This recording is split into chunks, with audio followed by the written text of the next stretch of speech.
Vamos dar início. Vamos orar. Pai querido, nós louvamos o Teu nome, bendizemos entre todas as nações, certos de que Tu és o Criador do universo, o mantenedor de todas as coisas. Deus querido, invocamos a Tua presença entre nós, pelo Teu Espírito Santo, para que nos guie no estudo da Santa Palavra, na compreensão das doutrinas cristãs, para a edificação do Teu povo neste lugar. Abençoa-nos nesta noite e nos dirige. É o que oramos em o nome santo de Cristo Jesus. Amém. O Salmo 113, vamos fazer a leitura dele, do verso 1 ao verso 9. Salmo 113, do verso 1 ao verso 9, diz assim: Aleluia! Louvai, servos do Senhor, louvai o nome do Senhor. Bendito seja o nome do Senhor, agora e para sempre, do nascimento do sol até o ocaso. Louvado seja o nome do Senhor. Excelso é o Senhor, acima de todas as nações, e a sua glória acima dos céus. Quem há semelhante ao Senhor nosso Deus, cujo trono está nas alturas, que se inclina para ver o que se passa no céu e sobre a terra? Ele ergue do pó o desvalido e do monturo o necessitado, para o assentar ao lado dos príncipes, sim, com os príncipes do seu povo. Faz que a mulher estéril viva em família, seja alegre mãe de filhos. Aleluia. Nós hoje vamos dar continuidade aí no estudo do capítulo 5 da Instituto da Religião Cristã, denominado livro Teologia Bíblica da Reforma Protestante, escrito por João Calvino. Nós devemos atentar para alguns fatos que outrora já vimos. Primeiro fato é que o desejo de Calvino era responder ao rei. O rei Francisco tinha recebido algumas acusações contra os protestantes, que na França chamavam-se huguenotes, e para defender então a fé cristã, Calvino escreve as Institutas. Outro propósito era instruir todos os cristãos. E no prefácio, na carta já ao rei, ele diz que também deseja que aqueles que estão se introduzindo ao estudo da teologia tenham uma compreensão ampla de todo o ensino cristão. Com esse propósito, então, Calvino escreve um livro que vai tomar 4 volumes, conhecido como Institutos da Religião Cristã, tendo sua última edição 1559. Outra instrução de Calvino é que as Institutas fossem lidas em conjunto com os comentários bíblicos que ele escreveu. Calvino escreveu o comentário bíblico de quase todos os livros da Bíblia, e o desejo dele é que, ao ler as Institutas, fosse comparando com o ensino feito nos seus comentários. E hoje nós lemos então o Salmo 113, que nós vamos verificar em especial o verso 7. Vamos à nossa apostilhazinha aí que você recebeu. Temos uma citação do comentário de Calvino aos Efésios, a página 25, edições Paracletos. Diz assim: a santidade, a inocência e assim toda e qualquer virtude que porventura exista no homem são frutos da eleição. Em momento outro aqui na primeira igreja de Samambaia, nós vamos meditar a epístola aos Efésios e com certeza vamos nos aprofundar mais neste tema da eleição, dessa direção soberana de Deus sobre todas as coisas. Nós temos então hoje o resumo do capítulo 5 das Institutos da Religião Cristã e comentários. Nós vamos fazer os comentários do ponto 5 até o ponto 8, do ponto 1 ao ponto 4. Semana passada, o reverendo Carlos Henrique esteve nos falando e hoje nós vamos comentar então esses pontos. Nós temos aí então os títulos do capítulo 5 em duas versões de língua portuguesa. A primeira versão é As Institutas, ou Tratado da Religião Cristã, volume 1, a edição clássica do latim, Cultura Cristã, páginas 64 a 68, 1985. Tradução do Dr. Valdir Carvalho. E diz assim: o conhecimento de Deus fulge na obra da criação do mundo e em seu contínuo governo. Esse é o título principal do capítulo. Já esses subtítulos que vêm nas pontuações, nós já outrora vimos, não faz parte da edição original. Eles foram acrescentados aqui pelo editor das Institutas. Então, no caso aqui, Dr. Valdir Carvalho. Nas Institutas de edição especial, é o Dr. Odair Olivetti. E aqui diz assim, ponto 5, confusão de criatura e criador. Ponto 6, a soberania de Deus sobre a criação. O ponto 7, o governo e o juízo de Deus. Ponto 8, o soberano domínio de Deus sobre a vida humana. Nós temos aí por último então o título que consta na edição da Unesp, da Universidade Estadual de São Paulo, que é publicada pela própria editora com o título A Instituição da Religião Cristã, tomo 1, página 51. E ela traz o título seguinte: o conhecimento de Deus reluz na criação do mundo e no seu contínuo governo. Então aí nós temos pouca diferença na tradução do título. Nós temos observado que, em geral, do capítulo 1 ao 4, houve grande divergência em alguns termos. E, por exemplo, na Unesp, no capítulo 4, o termo que foi traduzido como depravação pelo Dr. Valdir, e que se encaixa melhor ao ensino bíblico ali, foi traduzido de uma forma que não deixa entender muito bem isso. Bom, vamos ao comentário. Deus, como Senhor da criação e doador de todo o bem, deseja que olhemos para Ele e dirijamos para Ele nossa fé e o adoremos e a Ele busquemos. Os fenômenos naturais testemunham do seu poder, e seu poder nos leva a pensar na sua eternidade e autoexistência. Sua eternidade mostra-nos a fonte e o preservador de todas as coisas. O fato de ter criado e preservar todas as coisas são o resultado da sua bondade, e sua bondade a exclusiva causa da criação. Isto deve ser mais do que suficiente para nos atrair ao seu amor. Então, o primeiro tópico aqui diz respeito àquela confusão entre a criatura e o Criador. Vamos entender uma coisa: Deus, ele é imutável. O que significa isso? Não muda. Ele não muda. Vamos abrir lá a epístola de Tiago, irmão do nosso Senhor Jesus Cristo. A epístola, capítulo 2.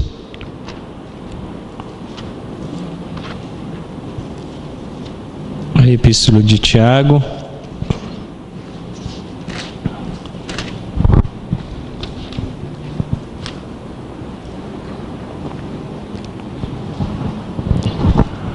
Alguém lê, por favor, o verso 1. Tiago, capítulo 2, o verso 1. Meus irmãos, não tenhais a fé em nosso Senhor Jesus Cristo, Senhor da glória, em acepção de pessoas. Então, o texto declara que ele é o Senhor da glória. A expressão glória aqui indica que não há nada que se assemelhe a ele. Ele é glorioso em si mesmo, o Senhor da glória. Então, Tiago, instruindo a igreja, diz: meus irmãos. E aí ele fala da fé em Cristo e o denomina como o Senhor da glória. Deus, de fato, é este Deus que manifesta a glória, o Senhor da glória. Agora o capítulo 1, alguém lê o verso 17.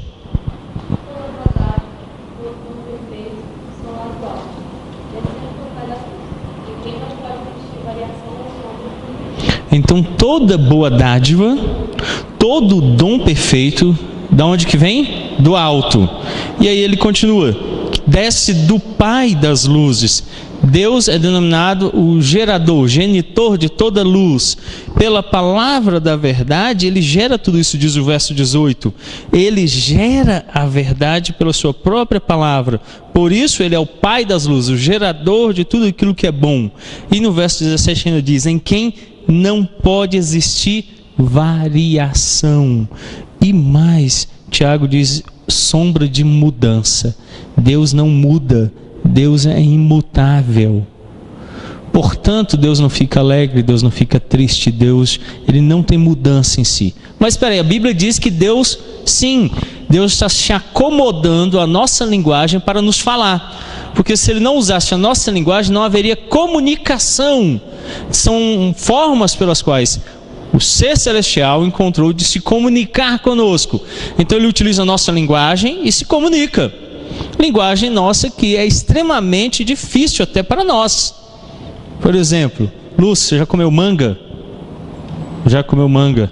Não está na época, estou com vontade de comer manga. Embaixo do pé assim, chupando, escorrendo assim, sabe, pelo corpo, pelos braços, assim que é bom chupar manga. Eu nunca comi manga. Como é o gosto da manga? Me explica. Vocês já chuparam manga? Como é o gosto da manga? Me digam. Elias, eu nunca vi vermelho. Me explica como é o vermelho. Vermelho tem um tom de vermelho assim. Nossas palavras são tão limitadas que até aquilo que nos é comum no dia a dia, no nosso existir, são difíceis de serem definidos. Eu não consigo expressar às vezes ao outro. Às vezes eu uso alguns termos que se aproximam mais a fim de conduzir àquela realidade que eu quero expressar. Então, na nossa própria comunicação, nós temos dificuldade. Como Deus é alto demais para nós, Ele é o Altíssimo, Ele é Espírito, Ele é onisciente, onipresente, tudo de bom existe nele, a partir dele. Nada do que é realidade para Ele pode ser expressado a nós. Nós somos finitos, nós não podemos compreender. A única maneira que Deus tem para se comunicar conosco é adequar qualquer tipo de linguagem dele à nossa linguagem. E quando Ele o faz, Ele se comunica no nosso nível. Então, quando Ele quer dizer assim que o pecado é ruim, Ele diz assim, entristeceu-se Deus por causa do pecado. Não que o ser de Deus se entristeça, não tem variação nele. Porém, Ele comunica a mim uma verdade. Qual a verdade? Que o pecado deve ser rejeitado. Então, a criatura não pode confundir-se com o Criador. O Criador está além da criatura. E no nosso comentário, então, começa o fato de que Ele é o Senhor da criação e doador de todo bem. Tiago diz que todo bem vem dEle, todo bem procede dEle. Daí, então, deseja que olhemos para Ele e nos dirijamos para Ele em nossa fé e o adoremos e a Ele busquemos. Toda manifestação de Deus na criação é na direção de que o homem olhe para Ele, dirija-se a Ele em fé e o adore e o busque.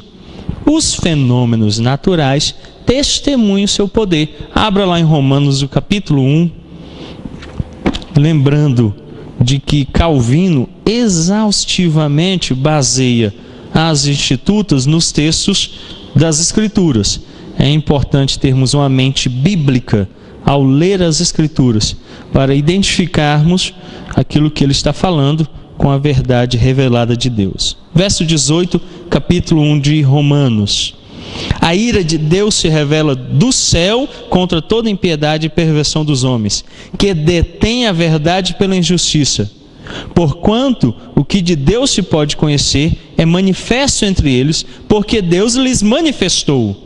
Porque os atributos invisíveis de Deus, assim o seu eterno poder, como também a sua própria divindade, claramente se reconhecem desde o princípio do mundo, sendo percebidos por meio das coisas que foram criadas. Tais homens são, por isso, indesculpáveis, porquanto, tendo conhecimento de Deus, não o glorificaram como Deus, nem lhes deram graças, antes se tornaram nulos em seus próprios raciocínios, obscurecendo-se-lhes o coração insensato, inculcando-se por sábios, tornaram-se loucos, mudaram a glória de Deus incorruptível em semelhança da imagem corruptível, bem como de aves, quadrúpedes e répteis.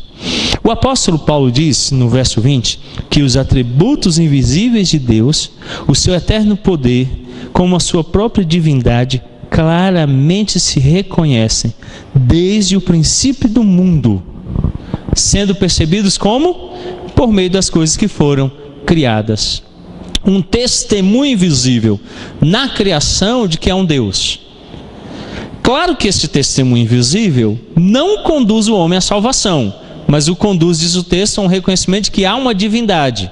É por isso que o índio adora o sol, porque ele vê que o sol queima, que o sol tem um brilho que excede muito qualquer poder luminoso que nós possamos possuir no planeta. Então ele vendo aquele grande poder, ele diz o quê? É um sol, um Deus. Também nos animais da floresta. Algum de vocês aqui já se deparou com uma onça na mata? Só o irmão Agel, né, irmão Agel? Só ouviu. Eu tive a experiência uma vez, quando ainda adolescente, de ir pescar no Pantanal. E lá nós descobrimos que havia uma onça próxima. Dá para sentir o cheiro dela. Sabe aquele frio que vem assim na espinha? Que faz com que o estômago doa? Só de saber da existência de um animal tão magnífico como aquele. Que tinha sido noticiado a nós há poucos dias, quando estávamos lá, que uma vaca tinha sido morta e parcialmente comida por este animal. Você pensa, uma vaca no tamanho daquele ser derrubada por uma onça, que era de mim, né? Então você fica com medo. E aí os índios também, olhando para a onça, fizeram o quê? É um Deus. E assim nós o fazemos. Nós fazemos com tudo na criação. Tornamos a criação Deus, quando ela revela quem é Deus e não um Deus. Então Calvino diz que o homem, olhando para a criação, vai ver Deus. Porém, o apóstolo Paulo declara aqui que nós deturpamos isso. Olha o verso 21. Portanto, tendo conhecimento de Deus, não glorificaram como Deus, nem lhe deram graças. Antes se tornaram nulos em seus próprios raciocínios. Então, o próprio homem, raciocinando que há um Deus, se tornou nulo. Por que ele anulou esse processo? A criação serve para apontar Deus. Em vez de ser conduzido a Deus, o nosso estado pecaminoso nos conduziu o quê? A adorarmos a nós mesmos. Olha o verso 22. Inculcando-se por sábios, tornaram-se loucos. Mudaram a glória de Deus incorruptível em semelhança da imagem de homem corruptível, bem como de aves, quadrúpedes e répteis, reduzindo a declaração geral na natureza de que é um Deus, é uma declaração errada. Tornaram aquilo que era bom em algo ruim. Tudo que aponta para Deus se tornou um ídolo. Por exemplo, Deus diz assim: eu sou o dono do ouro e da prata. O que é que nós fizemos com essa declaração? Nós a tornamos nula. Por quê? Nós adoramos o ouro e a prata. Você sabe que a cédula que você carrega de dinheiro, ela na verdade vale ouro, né? Você pode ir lá no Banco Central e resgatar ela em ouro. Claro que vai dar muito pouquinho ouro, então eles não têm barras tão pequenas, as barras são grandes. Então, para juntar tanto dinheiro para ir lá resgatar a barra, haja nota de R$100. Mas ela, na verdade, vale o lastro financeiro que sustenta o valor dela, é o ouro depositado no Banco Central. De quem é esse ouro? De Deus, a Bíblia diz. O que eu tinha que fazer diante de tão grande poder, de tanta riqueza? Adorar a Deus. O que nós fazemos? Adoramos o dinheiro. Então aquilo que era para declarar a glória dele, nós deturpamos e aí nos tornamos nulos. As institutas aí, o ponto 5.6, você tem o texto da versão no latim, você depois pode ler com mais tranquilidade. Eu vou ler alguns pontos na versão da Unesp. Ponto 6. Lembremos, toda vez que alguém considera a própria natureza, que há um único Deus que governa toda a natureza, de um modo tal que deseja que voltemos os olhos para Ele, que a nossa fé seja dirigida a Ele, que seja cultuado e invocado por nós, porque nada é mais fora de propósito que gozar de dons tão preclaros, inspirados em nós pela divindade, e negligenciar o autor que tem por bem nos conceber. Daí Calvino então está dizendo o quê? Muito cuidado. Vocês já passaram por naturezas, monumentos da natureza, cachoeira, montanhas, já? E aí a gente fica vislumbrado, né? No mar. Quando você chega lá, eu fui ao Rio de Janeiro semana passada para uma conferência e o ônibus que eu pegava na volta passava pela orla. Então eu vinha sentado, quando possível, visualizando aquela infinitude de água e as ondas que batiam nas rochas. Toda vez você fica assim, com a boca, né? Brasiliense, né? Fica, o pessoal passa que nem, vai ficar toda vez assim olhando, né? Porque aquilo me deixa maravilhado. E quando eu vou para o interior aqui e passo pelas Gerais e vejo aqueles paredões de pedra, eu também fico assim. Daí Calvino então diz que toda vez que vemos a natureza, ele deseja que voltemos os olhos para Deus. É isso que Deus está desejando. E que olhando para Ele, nossa fé seja dirigida a Ele, e Ele seja cultuado e invocado por nós. Vocês já viram que os praticantes de Umbanda e Candomblé fazem as suas práticas de ritual nas ondas do mar? No Lago Paranoá? Ou fazem nas cachoeiras? Por quê? Por que eles fazem isso? Porque eles entendem que há uma energia diferente aonde? Na criação. E que ali há espíritos habitando. É por isso que as cachoeiras são objetos de prática deles. O lago, as ondas do mar, tudo aquilo ali parece invocar uma divindade. Lhes é natural isso. Como em muitas outras religiões, também se busca na natureza invocar Deus. Por exemplo, os indianos que veem na expressão de força da vaca, do boi, a divindade. Esses dias eu vi uma cena de um boi, olha, 2 metros de envergadura o chifre, no meio da rua, deitado, e o trânsito parado na Índia, porque eles acreditam que é uma divindade, então não pode enxotar dali para passar carro. Mas é um animal magnífico. Você olha e você fica assim, de boca aberta com a beleza, a majestade dele. Porém, o que Deus deseja com tudo isso? Que ao examinar a natureza, nós o adoremos. Porém, o homem em estado pecaminoso tem feito o quê? Adorado a natureza. Veja que o pecado corrompeu o propósito natural para o qual Deus desejou que ali percebêssemos a sua divindade. Ainda mais no ponto 6, Calvino diz, continuando: se for procurada a causa pela qual tanto foi induzido a criar tudo de uma vez como agora é movido a conservar, descobriremos como causa única sua bondade. E se esta é a única causa, tanto mais deve bastar para nos atrair ao amor de Deus, quando, como lembra o profeta, Salmo 145:9, não há nenhuma criatura na qual não esteja difundida a sua misericórdia. Vamos ler o Salmo 145, o verso 9.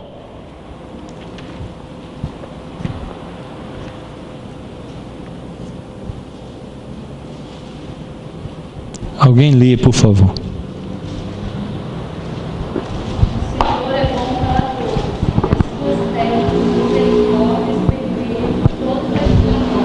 As misericórdias de Deus permeiam o quê? Todas as suas obras. Por isso que Calvino, então, diz que a única causa de todas as coisas terem sido criadas foi a bondade de Deus. Não é porque Deus estava sozinho, aí ele, eu estou tão sozinho que eu vou criar o homem para me relacionar com o homem. Deus é autocompleto em si mesmo, na Trindade, no Pai, Filho e Espírito Santo. Ele não tem necessidade de relacionamento fora de si. Porém, ele criou por causa da bondade dele. Deus não criou o homem para que ele fosse glorificado. Ele já tinha glória em si mesmo. Lembram lá de Tiago? Ele é o Senhor da glória. A glória lhe pertence. A glória não é concedida. Alguns, eu não vou adorar a Deus, Deus vai ficar de castigo. Não, Deus não precisa de nós. Ele tem glória em si mesmo, louvor em si mesmo, amor em si mesmo, tudo em si mesmo. Mas a bondade dele dirige ele na direção de dar ao homem aquilo que o homem tem recebido. Então Calvino diz que o profeta nos faz lembrar o quê? Que não há nenhuma criatura na qual não esteja difundida a sua misericórdia. A misericórdia dele permeia toda a criação, cada aspecto da criação. E a criação toda, então, é abençoada pela presença da sua misericórdia. Então, na segunda página da nossa apostila, ponto 5.6, o governo e o juízo de Deus. Outra prova do poder de Deus pode ser visto nas obras que estão fora do curso normal da natureza. No governo da sociedade humana, Deus tempera sua providência de tal modo que, embora sendo bom e beneficente para com todos de inúmeras maneiras, ele ainda, por indicações abertas e diárias, declara sua clemência para com os piedosos e sua severidade para com os ímpios criminosos. Por exemplo, vamos lá. Qual uma expressão clara que nós temos do governo de Deus na sociedade, mostrando que ele é bom, que ele é beneficente para com todos? Ele permite que haja colheita. O próprio texto bíblico diz que vai ter o quê? Depois do dilúvio, o que ele declara? Sempre haverá semente e sementeira, colheita e frutos, sempre. Sempre haverá o quê? Estações frutíferas, estações próprias. O que mais que ele declara? Que ele faz chover sobre os bons e os maus. Porém, ele também se manifesta em juízo. De que maneira? Apesar de sempre haver estações, tem épocas mais secas, de secas tais que os homens perecem, e há inundações, e as chuvas, tempestades. Deus também manifesta o seu juízo. Ao mesmo tempo que ele manifesta misericórdia, ele também manifesta juízo. Da mesma maneira, eu até já falei aqui uma vez, né, eu acho interessante, o pessoal só gosta de olhar para Deus. Deus é amor, né? Tem até igreja com esse nome, né? O pessoal entra, Deus é... Eu queria abrir do lado assim, porta a porta, uma igreja assim, Deus é juízo. E quem entrar, né? O pessoal, não vou entrar lá não, né? É muito perigoso, né? Mas Deus é juízo? Sim. Ele julga os homens, todos os homens? Sim. Ele aplica castigo? Aplica. E ao mesmo tempo ele aplica também a sua misericórdia, o seu amor. A Bíblia diz que ele inclusive faz isso sobre os bons e os maus. É o aspecto que nós denominamos de graça comum. Mas também ao mesmo tempo ele tem aplicado o juízo dele. Agora, você se acha digno de não receber juízo? Deus disse lá dos mais altos céus a Satanás: vem, olha, vê o meu servo Jó, justo, íntegro, temente a Deus e que se desvia do mal. Porém, o que Deus fez? Disse Deus ao diabo: vai, toca-lhe tudo, só não lhe tire a vida. Será que você pode ser considerado como Jó, a ponto do próprio Deus, lá nos mais altos céus, chamar o próprio diabo e dizer assim: vem, olha, vê o meu servo, e declarar essa lista maravilhosa, a própria boca de Deus? Você se acha justo, íntegro, temente? Você tem se desviado do mal? Será que Deus pode dizer isso sobre você? Então não me venha, como diz o seu Madruga, né, com churumelas, e dizer para mim que não pode vir mal sobre você não, porque se Jó era tudo isso, e aconteceu o que aconteceu com ele, se aconteceu o que aconteceu com ele comigo, eu já sou digno de dar louvores a Deus, dizer: Deus, foi pouco, pode descer mais aí, porque eu mereço mais. Então Deus, ele tanto é bom como ele é juiz, e ele aplica juízo sim sobre todos, ao ponto de Jó dizer assim: Senhor, eu quero inquiri-lo, porém eu quero reconhecer antes o seguinte, que eu sou pecador. Então não tem nada de errado acontecendo comigo, é isso aí mesmo, as coisas estão certas. Porém os amigos dizem: olha, alguma coisa está errada. E ele diz: não, é assim mesmo. Quem sou eu para inquirir a Deus? Porém Deus tem todo o direito de me inquirir. E ele então diz: se há algum pecado, me mostra, eu estou aqui para aceitar, porque de fato eu sou culpado. Então ele aplica a sua clemência aos piedosos e sua severidade para com os ímpios e criminosos. Essa infalível regra de sua justiça não deve ser obscurecida pelo fato de que ele frequentemente permite aos ímpios e malfeitores exultarem sem punição por algum tempo, enquanto permite que os justos e piedosos sejam atingidos por muitas adversidades e até oprimidos pela malícia e iniquidade dos ímpios. Então, um grande erro é o seguinte: Deus não está agindo não com justiça, porque olha lá, o ímpio está prosperando, mas o justo está pagando o preço. Não, Deus permite isso por um pouco tempo. Porém, o que nós temos percebido no livro de Apocalipse? Nas nossas séries de sermões de domingo de manhã, que Deus está preparando o dia no qual Ele vai julgar com severidade. Então, temporariamente, nós encontramos então no Salmo 73, o salmista expressando essa mesma realidade, de que parece que as coisas estão indo muito bem para os ímpios, mas para o justo não. Então não se engane com isso. O que devemos ter em mente é que Ele sempre pune um pecado. Sequer nessa vida, Ele está mostrando que odeia todos os pecados e que deixa muitos pecados sem punição, é porque há um outro julgamento pelo qual estes estão sendo protelados. Então, o julgamento temporário, há de você convir comigo, não é suficiente. Por exemplo, Deus pode castigar, e Ele tem castigado o homem com um tufão. Os homens perecerão. Porém, perecer é temporário, não é?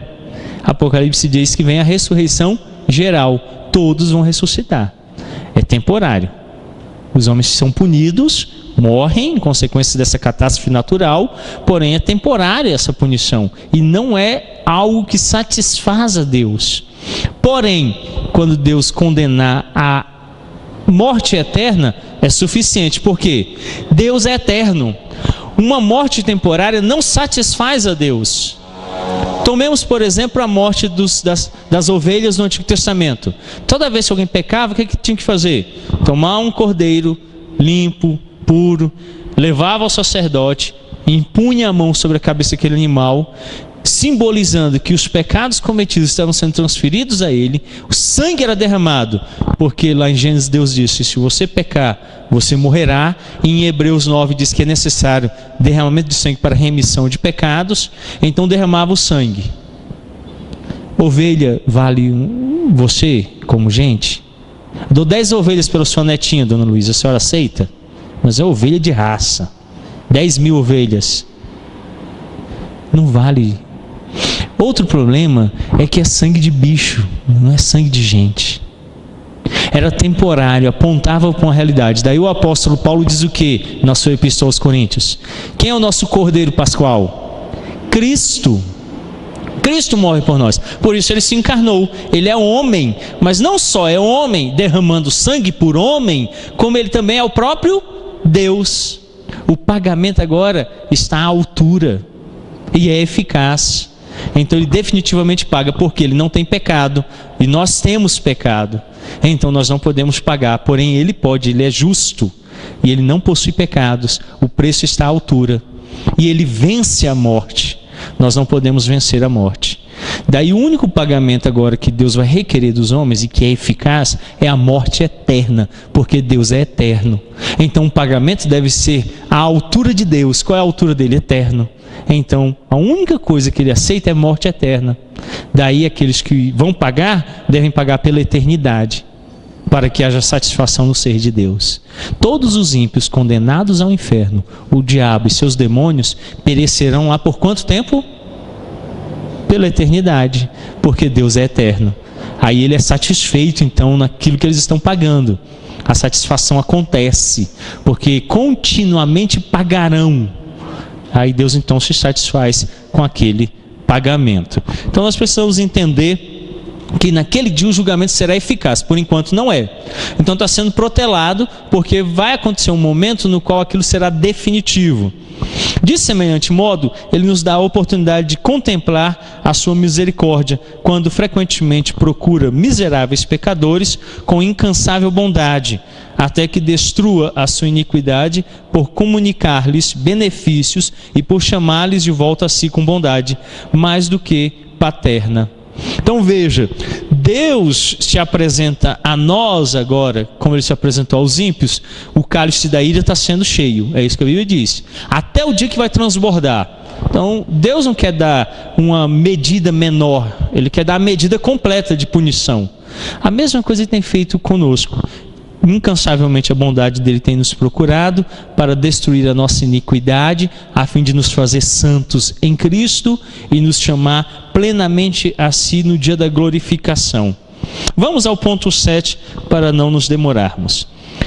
Pois de tal modo modera sua providência na administração da sociedade dos homens que, como é benéfico e benefício com todos e de infinitas maneiras, declara sua clemência aos devotos e severidade para com os ímpagos e celerados por testemunhos claros e cotidianos.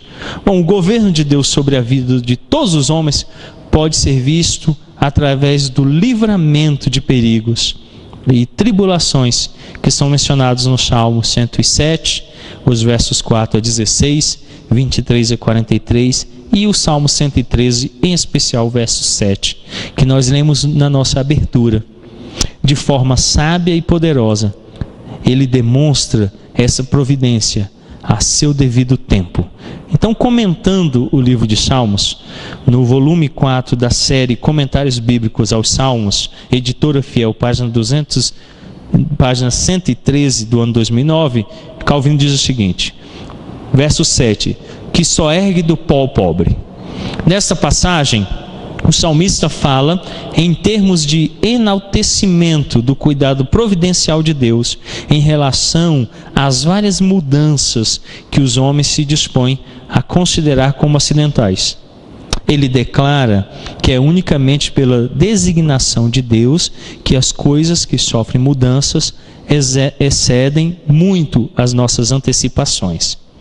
Se os cursos dos eventos, aí está cursos, corrijam aí, se o curso dos eventos fosse sempre uniforme, os homens o atribuiriam meramente às causas naturais, enquanto as mudanças que entram em cena ensinam que todas as coisas são reguladas e, acordo, não é mas é de acordo com o decreto, com o secreto conselho de Deus. Então, o que acontece? Calvino, comentando o verso 7 aí do Salmo 113, nos leva a várias realidades daquilo que ele fala no ponto 7 aqui do capítulo 5 das Institutas. Ele diz que o salmista está levantando aqui o cuidado providencial de Deus. Que cuidado providencial de Deus é esse? Que ele só ergue do pó o pobre. Então o salmista declara que tem um momento no qual a pessoa está no estado de pobreza, e Deus vem e o levanta, Deus mesmo, o próprio Deus coloca ele num estado diferente. Por que ele faz isso? Para que os homens possam atribuir a ele aquilo que lhe é devido e não as causas naturais. Então, por que Deus me fez pobre? Porque Ele quer me ensinar a depender dEle. E Ele age então de maneira misteriosa. Eu não sei se isso já aconteceu com vocês. O reverendo Cleto Nunes está pastoreando hoje a igreja presbiteriana em Copiapó, lá no Chile. Relata que determinada feita chegou em casa e abriu a geladeira, só tinha uma garrafa com água, literalmente uma garrafa com água e um pote de margarina vazio, nada para comer. E ele entrou em desespero, porque passou a mão no bolso e não tinha nem um centavo. E falou, não tem o que fazer, não tem comida, não tem dinheiro, continuar o dia. E ele tinha um dentista marcado, então 11 horas assim que saiu no dentista, pegou, foi ao dentista. Quando chegou lá, ele se assentou na sala de espera, aguardando. Quando a porta abriu, saiu uma irmã da igreja. E ela passou por ele e falou assim, pastor Cleto, quanto tempo, precisava falar com o senhor vai ser atendido? Ele falou sim. Ela falou, então eu vou aguardá-lo.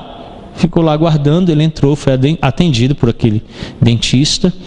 Quando saiu, lá estava a irmã esperando, e eles então se dirigiram para fora do consultório, e ela falou assim, pastor, Deus me incomodou esses dias. E hoje nós nos encontramos aqui e eu quero dar um presente para o senhor. E ele entrou no carro com a irmã, ela dirigiu-se ao supermercado. Quando chegou lá, ela falou assim: você vai pegar um carro de supermercado, um carrinho desse aqui, e vai fazer suas compras. Sinta-se livre. O senhor pode comprar tudo o que o senhor precisar. Eu estou lhe dando as compras do mês. Ele disse que ia empurrando o carrinho, ia pegando as coisas e chorando ao mesmo tempo. Porque ele não comunicou a ela nada, ele não lhe falou nada. Mas o que Deus fez? Providencialmente fez o quê? Suscitou no coração dela o desejo de fazer aquilo. Entenda, Deus não pode ser pressionado pelas nossas orações à parede. Isso não acontece com Ele.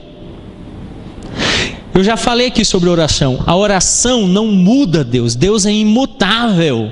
Porém, a oração muda o meu coração. O meu coração é mutável. Quando eu oro, eu não oro para mudar Deus, para mudar as situações. Eu oro para me mudar. Toda oração precisa ser uma expressão clara da verdade bíblica. Não posso orar nada fora das Escrituras, porque eu não posso coagir Deus, mas eu posso orar o que Deus declarou, porque Ele é fiel e não mente. Nenhuma vírgula, nenhum tio do que Ele disse muda. Então toda vez que eu pego essa verdade e oro essa verdade, o que vai acontecer? Se for a vontade dEle para a minha vida, vai se cumprir. E aí o meu coração se adequa a esta verdade, a qual geralmente eu estou propenso a recusar. Constantemente nós fugimos de Deus e daquilo que Ele declara como verdade, e inventamos uma própria verdade no coração, como Calvino há pouco nos mostrou. A natureza mostra quem é Ele. O que a gente faz com isso? Deturpa. Quando eu me adequo à verdade bíblica, eu me adequo à verdade de Deus. E aí eu começo a ver as coisas da forma correta. Por isso, em lugar outro, nós veremos mais à frente, Calvino diz que para o crente, as Escrituras são como um óculos, uma lente, que ao ser posta, muda aquela visão distorcida e me faz ver a realidade como ela realmente o é. Em outro lugar, posto no capítulo 7 das Institutas, no capítulo 18 do livro 4, Calvino nos conduz à realidade de que a Bíblia é o cetro pelo qual Deus governa o universo. Se eu me coloco debaixo do cetro do rei, então eu me digno a ser servo dele sobre a sua realeza e a sua condução. Por isso é necessário que eu ore as Escrituras, para que a minha oração seja adequada à vontade de Deus. Quando eu tento adequar Deus à minha vontade, eu já me desvio daquilo que é correto e oro coisas infames, que são fruto de um coração pecaminoso e idólatra. Calvino também diz nas Institutas que o coração do homem é uma fábrica de ídolos. Por isso eu preciso aprender a orar à vontade dele. Jesus então nos ensinou a orar como? Seja feita a vossa vontade. É preciso então entender que providencialmente Ele nos coloca em situações para não acharmos que é o curso de natureza, por isso não há sorte para nós. Foi sorte. Walter Júnior, não sei se vocês conhecem, cantor presbiteriano, em uma das suas músicas diz assim: você chama de sorte aquilo que é a vontade de Deus, a providência dele. Ah, foi sorte ter encontrado você aqui, não é assim que a gente fala? Precisava falar com você, né? Que coincidência. Não é coincidência. O que Deus está fazendo? Calvino comentando então o verso 7 diz o quê? Se os cursos dos eventos fossem sempre uniforme, os homens os atribuiriam meramente a causas naturais, enquanto as mudanças que entram em cena ensinam que todas as coisas são reguladas de acordo com o decreto, com o secreto conselho de Deus. Um conselho secreto que eu não conheço, que me é desvendado pela oração. A oração faz isso.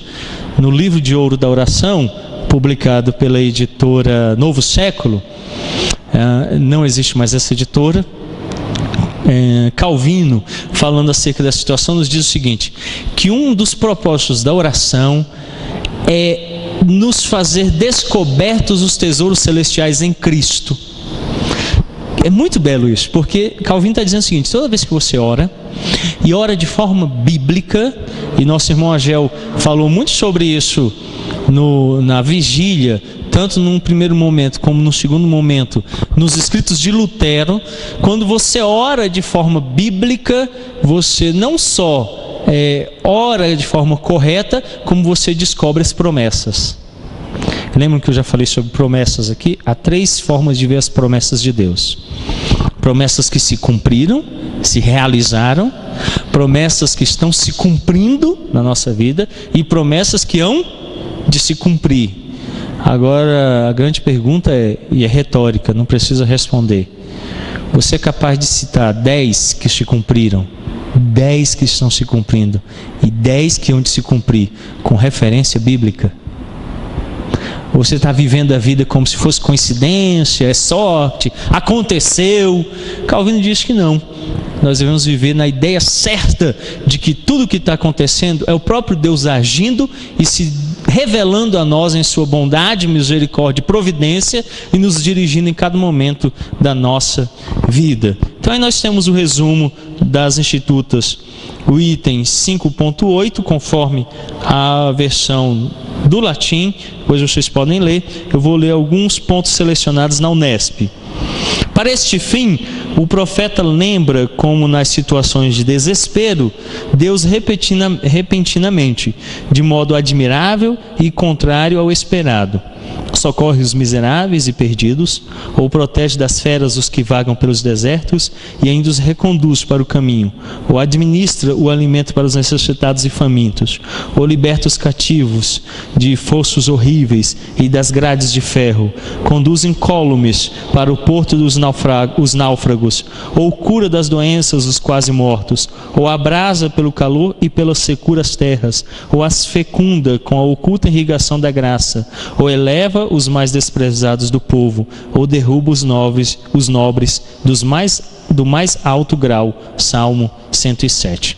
A versão da Unesp simplesmente cita o Salmo 107. Nós devemos nos lembrar, e isso que maravilha muito a mim, no que diz respeito às institutas, é essa capacidade de Calvino de nos remeter ao texto bíblico.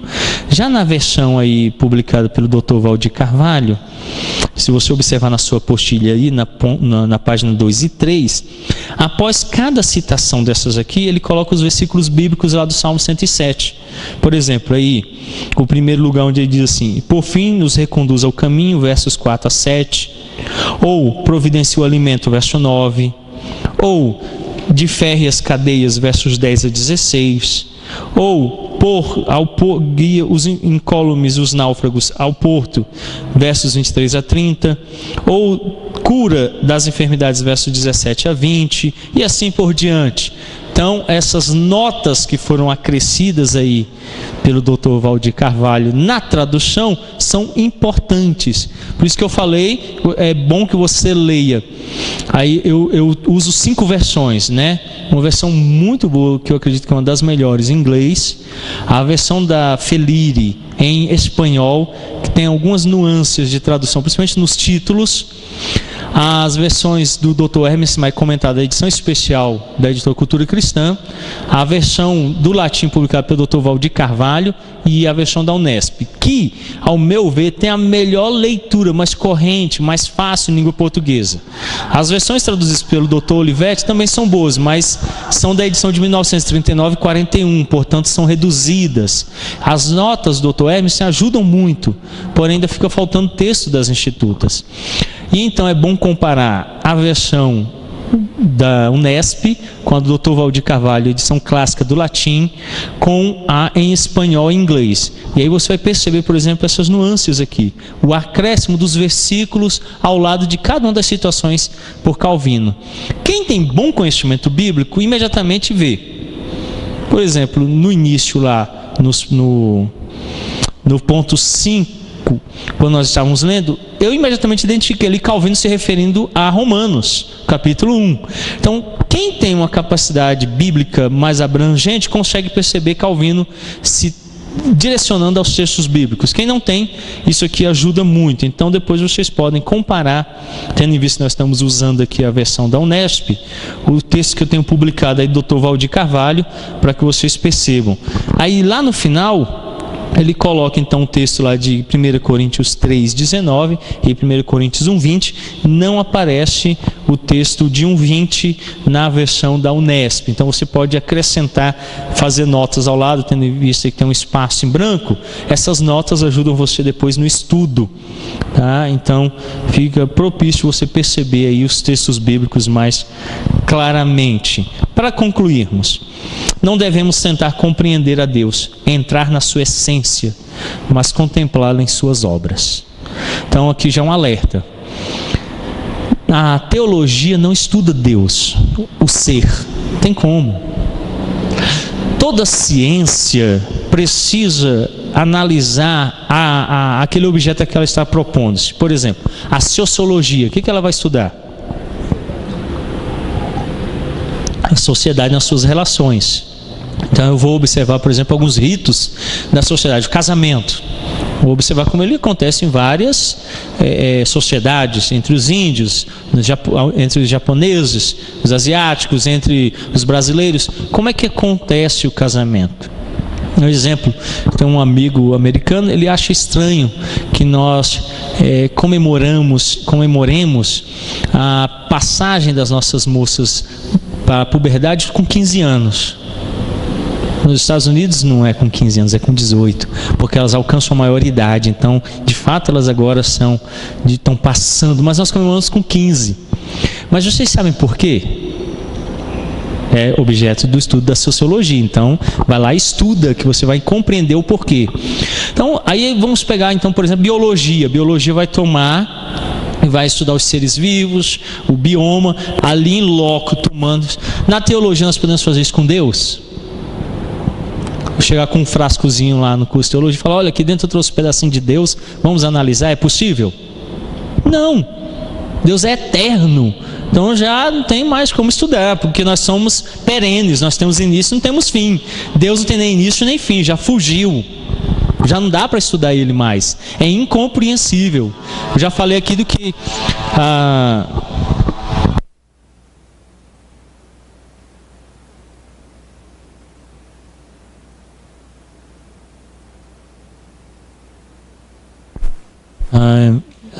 minha filha de 9 anos sempre me coloca em umas enrascadas, né? Ela estudando e aprendendo a contar, cada vez foi aprendendo mais, né? Aí ela um dia chegou assim, pai, depois de 100 mil vem o quê? Aí 100 mil e 1. Aí vem 1, 2, 3, 4, até 10. Aí eu falei, e ela depois? Aí eu falei, depois vem assim, depois aí ela... E tal, quando eu chego lá no determinado, eu falei, agora eu já tenho que olhar no dicionário, eu já não sei. Aí vem 1 trilhão, aí eu falei, aí vai aumentando, aí depois eu já não conheço.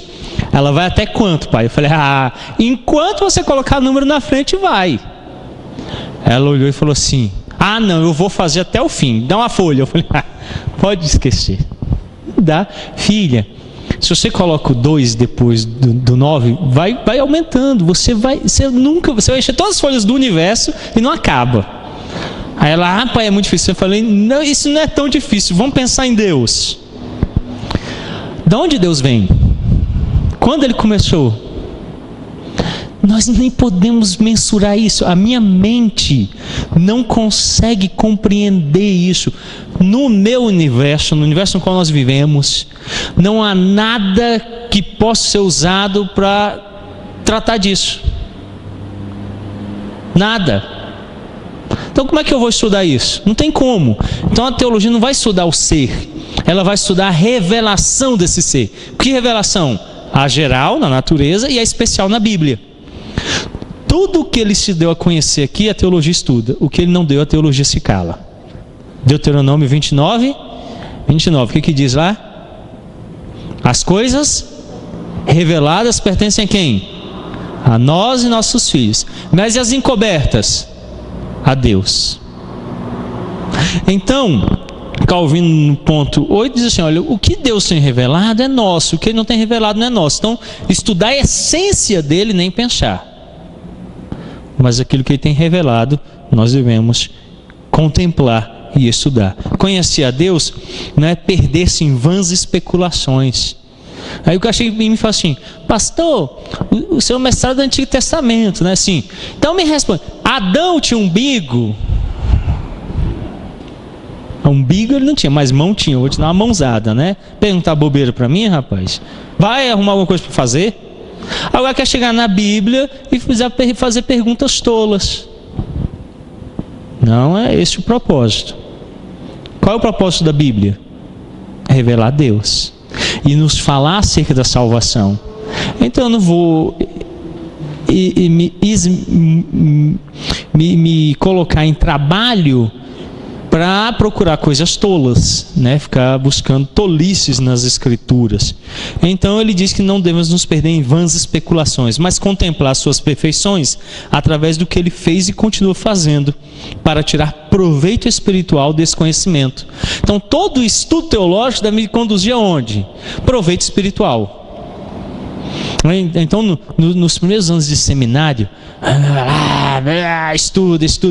Aí uns chegam no meu gabinete: pastor, eu estava lendo e tal, conforme os manuscritos e tal. Eu, Aí, e tal, eu vi 10 papiros diferentes. O que o senhor tem a pensar? Eu falei: olha, eu não penso nada. Eu li aqui o texto de Gênesis no verso 8, capítulo 4, e Deus disse: li e orei. Mas eu não estou desprezando a teologia. Eu só estou dizendo que ela está subordinada. Subordinada ao quê? Ao meu crescimento espiritual.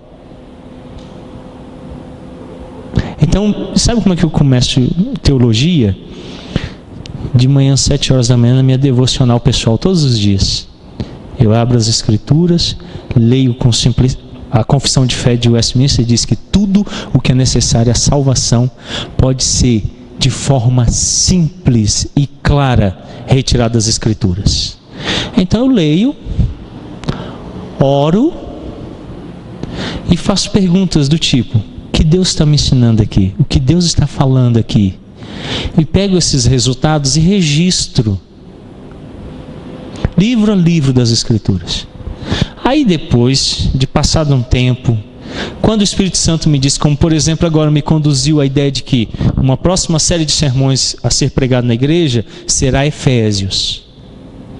Eu vou lá, já estudei Efésios, abro as minhas anotações e vejo tudo aquilo que o Espírito Santo falou no meu coração, mudou meu ser pecaminoso, me fez ter transformação interior, vida espiritual aumentada. E aí eu pego aquilo, aplico ao texto das Escrituras e utilizo a teologia como uma ferramenta posterior, que só acrescenta mais conhecimento, mas não é o conhecimento.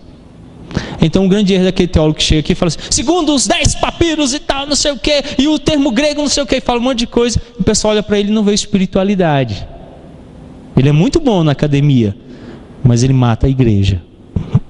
Então, não ir às Escrituras com vãs especulações, mas vá para crescimento espiritual, conhecimento que leva à piedade. Quando você conhecer Deus mais e mais como Deus, isso vai conduzir você à piedade, não a um academicismo vazio. A essência de Deus é objeto de adoração e não de investigação. Então, às vezes, eu tomo o texto grego, o texto em hebraico, e começo a perceber riquezas ali. E essas riquezas, ou aquele conhecimento teológico que eu possuo, não podem me conduzir à soberba, mas antes devem me conduzir à ideia de quem é Deus. Se todas essas ferramentas não me mostrarem mais e mais a glória de Deus, eu devo abandoná-las imediatamente. Então eu percebo isso muito, principalmente os estudantes de teologia e nos reformados, né? Nós vamos nos reformando e a gente vai ficando, né, com muita fonte de conhecimento, e a gente vai começando a ficar soberbo. E o presbítero Solano Portela tem um livro muito próprio, Os 5 Pecados dos Calvinistas, e a gente vai ficando soberbo, e ele diz assim: olha, você precisa atentar para isso, e então você precisa adorar a Deus. Então, antes de qualquer resultado daquilo que eu tenho como conhecimento teológico chegar à igreja, eu preciso adorar a Deus.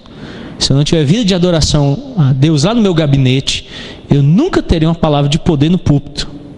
Eu vou ter muito academicismo, muito conhecimento, mas isso não vai transformar pessoas. Então vocês já devem ter ouvido gente assim, né? quanto conhecimento no fulano, mas piedade zero. Aí o pessoal sai dali carregado de conhecimento, mas sem transformação na vida espiritual. Isso é triste. Então, é através de suas obras que Deus se torna próximo e familiar a nós, comunicando-se a nós. Atos 17, 27 e 28, Salmo 145, 3 a 6. É através de suas obras que conhecemos sua bondade e as suas perfeições. Então, a manifestação de Deus em nossas vidas e no mundo criado é que faz com que nos aproximemos dele e o adoremos. Bom, alguém tem alguma pergunta, alguma colocação? Levanta-se a mão que aí o microfone vai até você para que você possa fazer a pergunta ou a colocação. O pessoal depois em casa poder ouvir você. Presbítero Elias. Deus é um Deus de juízo, né, pastor? Ele aplica a justiça dele. E nos casos daquelas pessoas que são estrupadores, por exemplo, estrupadores que às vezes são punidos, alguns vão presos, outros não, e muitas das vezes gera até uma vida através de um estrupo. E a justiça de Deus também é aplicada em cima deste?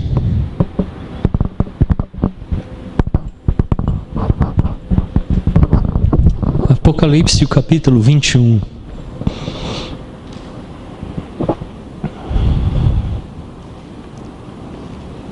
Apocalipse, capítulo 21. Alguém leia, por favor, aí o verso 12.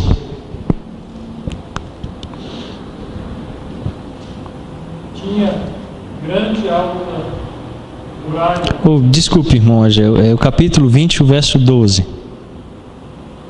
Capítulo 20, o verso 12. E também os mortos, os grandes e os pequenos, postos em pé diante do trono. Então se abriram livros, ainda outro livro, o livro da vida foi aberto, e os mortos foram julgados segundo as suas obras, conforme o que se achava escrito nos livros. Agora o capítulo 21, verso 8. Quanto, porém, aos covardes, aos incrédulos, aos abomináveis, aos assassinos, aos impuros, aos feiticeiros, aos idólatras e a todos os mentirosos, a parte que lhes cabe será o lago que arde, com fogo e enxofre, a saber, a segunda morte. Então o texto declara que cada um vai ser julgado conforme as suas obras, no capítulo 20, depois o verso 21. O termo é abomináveis no grego, se não me falha a memória, é o termo porneia, que dá origem ao termo pornografia em português. Aí é todo tipo de depravação sexual. O que diz o texto aqui? O lugar deles é o lago de fogo. É a condenação no inferno. Se não forem os eleitos, né? Que aí é perdão de pecados, é restauração. Agora, os que vivem nessa prática de pecados estão condenados. Aí você tocou no ponto sobre o estuprador que gera o filho. A criança tem culpa de nada. Ele foi gerado ali. Então, se eu fui gerado e meus pais não tinham como me sustentar e não tinham mesmo, foi muito difícil, não é motivo para me abandonar.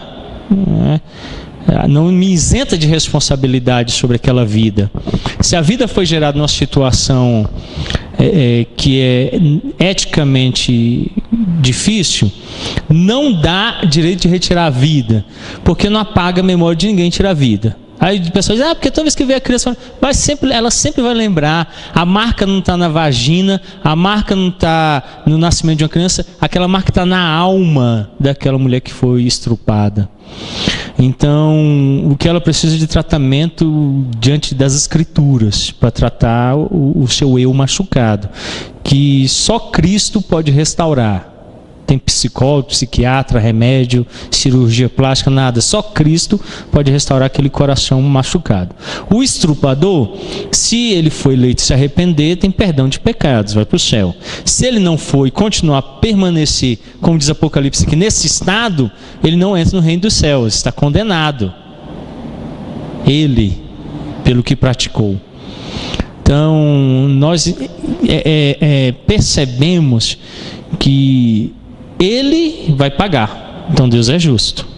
A justiça dele vai se aplicar. E vai pagar como? No lago que arde com fogo e enxofre, a saber, a segunda morte.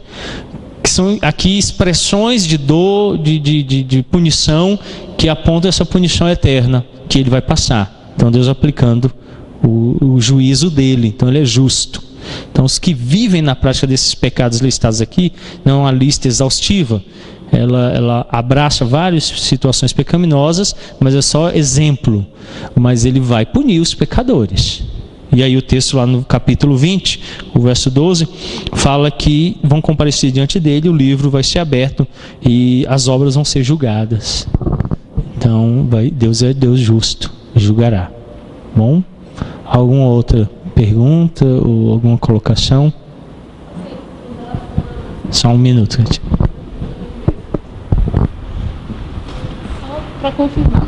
Então, os ímpios, né, que foram condenados, vão ser julgados pelas suas obras. E os salvos não serão pelas obras.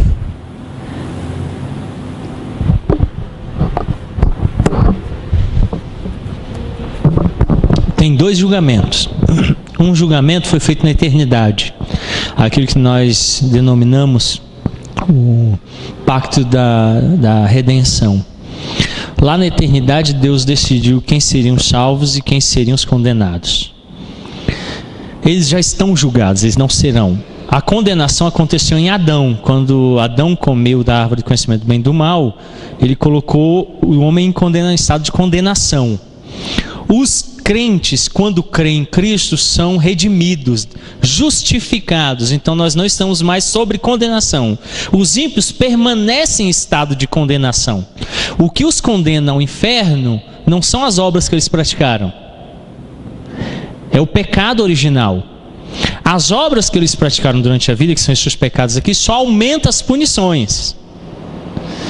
E aí o julgamento, o segundo julgamento, é aplicado sobre todos os homens instintivamente, crentes e não crentes.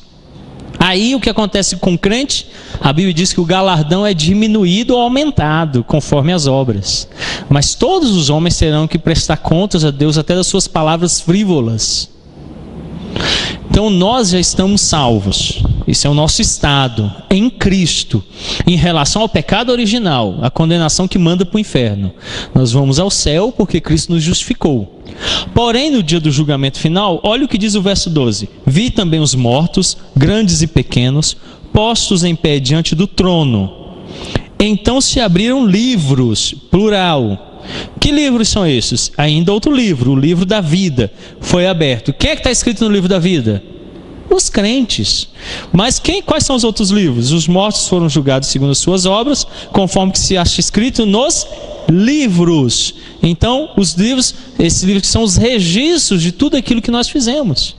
E vamos prestar conta, porque Deus é justo. Então eu sou salvo, eu vou para o céu. Mas o Lúcio um dia precisa de mim como pastor, me liga. Eu estou preguiçoso aquele dia. Aí eu minto para ele: não posso, e aí? Aí o Lúcio: então tá bom. A única pessoa que ele podia contar era com o pastor.